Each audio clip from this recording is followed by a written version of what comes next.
ગુજરાત સરકાર અને તે સમયના મુખ્યમંત્રી નરેન્દ્રભાઈ મોદી સાહેબને આપણે પહેલો 2007માં એક પુલનું ખાતમુહૂર્ત કરવા પણ લાવેલા અને આવી રીતે એમનું પગલું પડ્યું, એ પવિત્ર માણસનું પગલું પડ્યું અને એ પગલા પડતાની સાથે 52 જેટલા પુલ આપણે બનાવી શક્યા છે। 52 જેટલા પુલોનું કામ ચાલી રહ્યું છે।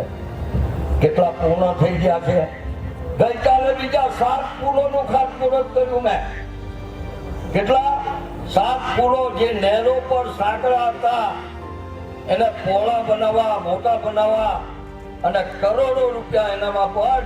મહાન સ્વાતંત્ર્ય સેનાની શ્રી બિરસા મુંડાજીની 150મી જન્મ જયંતિની ઉજવણી પ્રસંગે આપણા દેશના યશસ્વી વડાપ્રધાન નરેન્દ્રભાઈ મોદીજીએ સમગ્ર દેશમાં આદિવાસી જનજાતીય ગૌરવ દિવસની ઉજવણી તરીકે આ દિવસને ઉજવવાનું નક્કી કર્યું છે।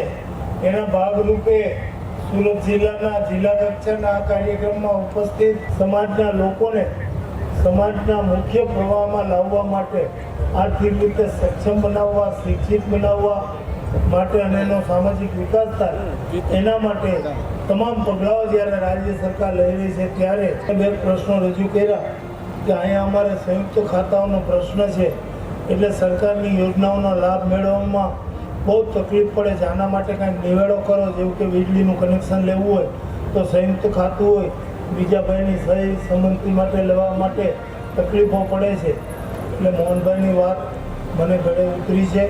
આના માટે અમે જરૂરી કાર્યવાહી હાથ તાત્કાલિક ધરાય અને આ પ્રશ્ન તમારો કાયમી ધોરણે હલ થાય ખેડૂતો માટેનો, એના માટે કૃષિ મંત્રી તરીકે હું પૂરતા પ્રયત્નો કરીશ। એ ઉપરાંત મારી પાસે પશુપાલન ખાતું છે। ભાઈ શ્રી મોહનભાઈએ માંગણી કરી કે અમારા વિસ્તારમાં પશુપાલન આધારિત લોકોનો વ્યવસાય મોટો છે, દૂધાળા પશુઓની સંખ્યા પણ પૂરતા પ્રમાણમાં છે।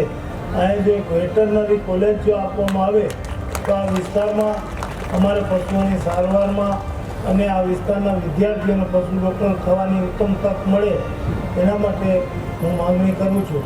હવે મોહનભાઈને હું આશ્વાસન આપું છું કે આદિવાસી વિસ્તારમાં સરકાર જે રીતે કામોમાં પ્રાયોરિટી આપે છે એ મુજબ અમે પણ ચાલુ વર્ષે નાણાકીય બજેટ વખતે આ પ્રશ્નને અગ્રતા આપી અને તમારા વિસ્તારને આ સુવિધા મળી રહે એના માટે પૂરતા પ્રયત્નો કરશું।